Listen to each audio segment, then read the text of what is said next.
This is DC News Now.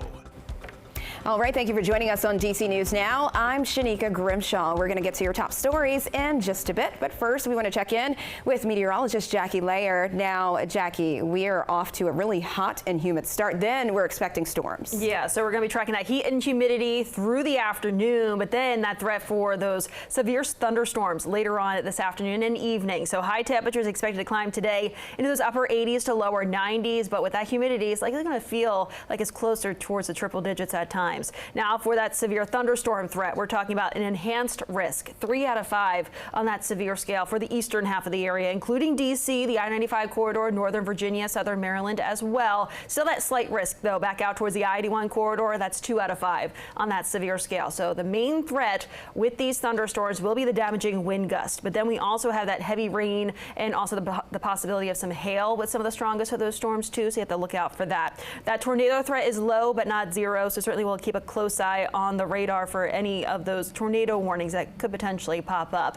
We'll see those temperatures climbing to right around 90 as early as noon today. But we're talking, it feels like temperatures already into those mid-upper 90s by that point. Scattered thunderstorms right around 4 p.m. Some of those severe and still some severe thunderstorms potentially for parts of the area by 8 p.m. ahead of sunset at 8:36. I'll have more details, timing of those storms coming up in just a few minutes.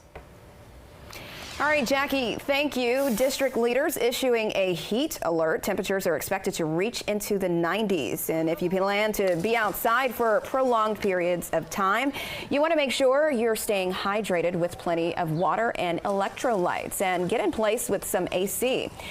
Be sure to also check on seniors and be mindful of pets in the heat. To find a cooling center near you, just visit heat.dc.gov.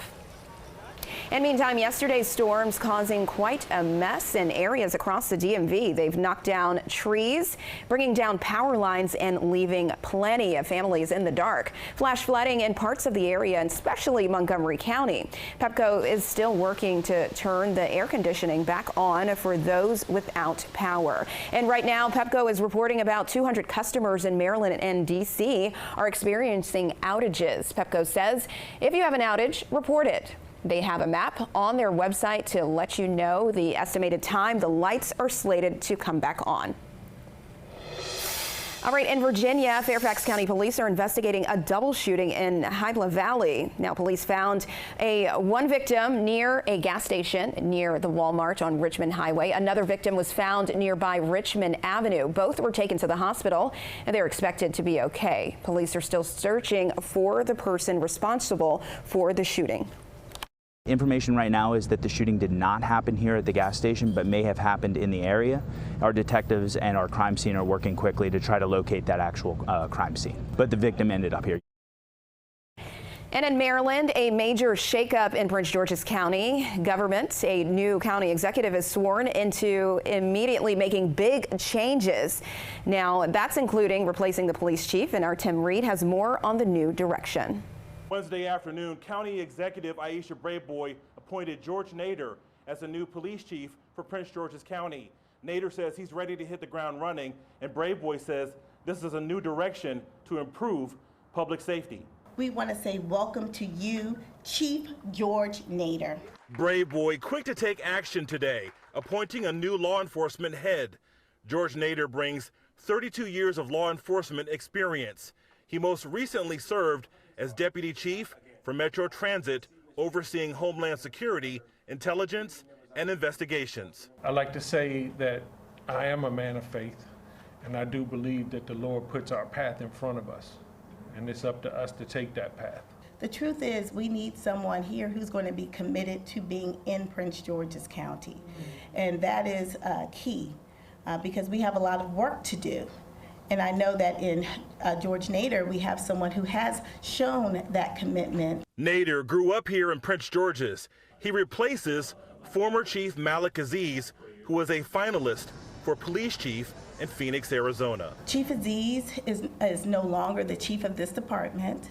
And again, he is pursuing, as you all are very well aware, he's pursuing other options, and so we wish him well. Braveboy believes the new chief is the best person for the job and will lead a new effort of community policing. I have such a passion for this job and this profession. Chief Nader says his first day on the job begins Thursday morning, and he's looking forward to serving this community.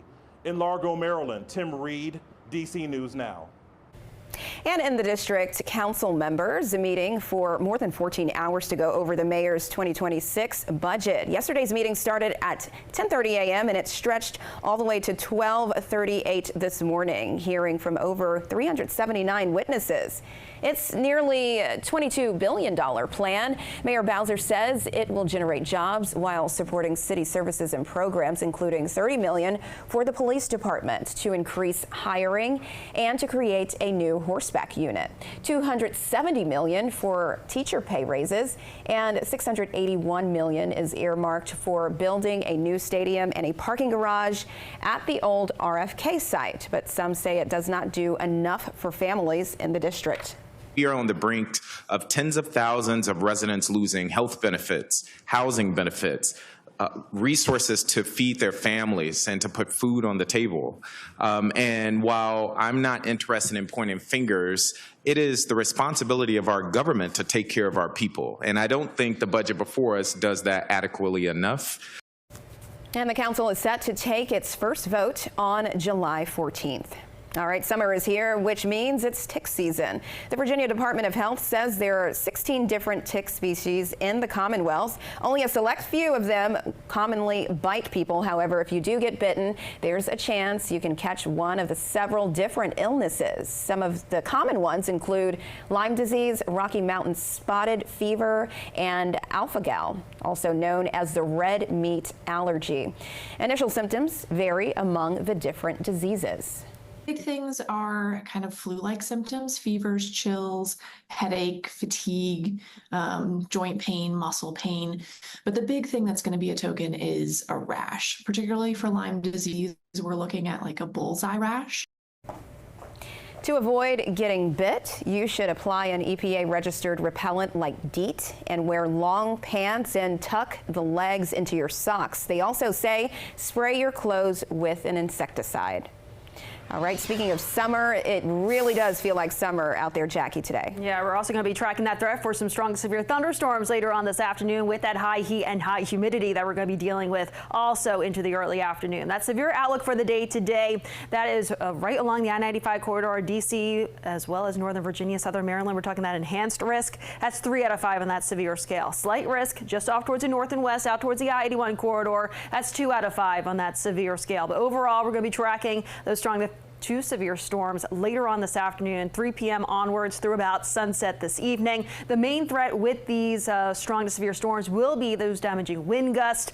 Heavy rain certainly going to be one of those impacts today. Again, similar to those thunderstorms we had yesterday afternoon, where you do see the potential for some localized flash flooding. Hail possibility too with some of the strongest of those storms. Tornado threat is low but not zero. But we're going to continue to monitor that through the day today. We have ample amounts of sunshine through the latter half of the morning into the early afternoon. That'll be the fuel for these thunderstorms to really thrive off of. We have that cold front approaching from the north and west as well, so that is also going to be promoting these thunderstorms to become strong to severe as well. So in terms of timing, looking at 4 p.m., we do have those clusters of storms north and west of D.C. Then they kind of form that broken line of embedded thunderstorms as they approach the I-95 corridor closer towards 5, 6, 7 p.m. this evening as that front is progressing its way across the area, containing heavy downpours that will result in lower visibility along with that threat for some hail too. That cold front clears the area later on this evening, closer towards sunset, was just after 8:30 this evening, and much of that rain and thunderstorm threat does weaken and continue to slide out right around sunset as well. So today, high heat, high humidity, high temperatures, low 90s, and then we see that threat for those storms later on today. Now tomorrow, behind that cold front, less humid. It's going to be quite nice out there compared to the last couple of days. Talk about those highs, upper 80s for your Friday, and summer, the astronomical start to the summer season. That'll be at 10:42 p.m. tomorrow night. And let's talk about summer, though. We're talking about temperatures really starting to surge back in those upper 90s as we start off that next work week. But we'll slowly start to see that heat building in this weekend. 96 on Sunday, higher humidity too, making it feel close to the triple digits. So the heat risks as we look towards the weekend. Saturday, it starts to build back in. We're looking at that moderate heat risk out there. Sunday, we start to notice a bit more of the major threat, meaning that any of those sensitive groups will certainly be noticing that threat for that heat heat risk. And then Monday, we see red all across the region, and then some areas with extreme heat risk. And then we're looking at that area of extreme heat risk continuing to expand Tuesday and Wednesday as well. So both Tuesday and Wednesday looking like the biggest threat across much of the area in terms of dangerously high heat. So keep that in mind as you're looking ahead towards that next work week. Certainly want to make sure you're staying cool and staying hydrated out there. Today, this is likely the appetizer for what we'll see for the start of that next work week with that high heat and high humidity building back in for Monday, Tuesday, and Wednesday. All right, Jackie, thank you. Today is Juneteenth, a day to celebrate the ending of slavery in the U.S. And the National Harbor is ready to welcome everyone for their celebration. This is the 4th annual Juneteenth celebration at the Harbor, and this year is expected to be their biggest one yet. You can expect music performances, a paint and sip event, and a Black-owned business marketplace. One organizer tells us she's excited for all the Black-owned businesses that will be participating in the event. So many different talented entrepreneurs that come out, and I mean, we get swarmed with over 100 to 130 vendors that are interested, and we only can select 30, but our goal is to be bigger and better next year too. So if we go into 60 vendors, it just allows the community to even have that much more participation for Juneteenth. And the Freedom Day Black-owned marketplace will be open from 11 to 5. The night will end with a showing of the movie Black Panther. It starts at 7.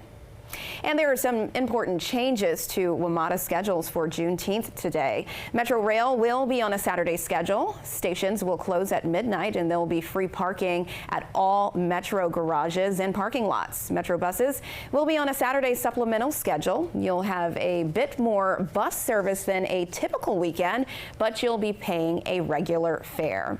And in Northern Virginia, the Fairfax County Connector bus will operate on a holiday weekday schedule. Montgomery County, Ride on Bus's Orange route is on a weekend holiday schedule, but the Blue route will not be in service. And in the district, Bread for the City and Mima's Pop-Up and Events is hosting a Juneteenth celebration. And because of that, 17th Street from Marion Barry Avenue to T Street and Southeast will be closed to traffic today. And it'll be shut down until 7 p.m.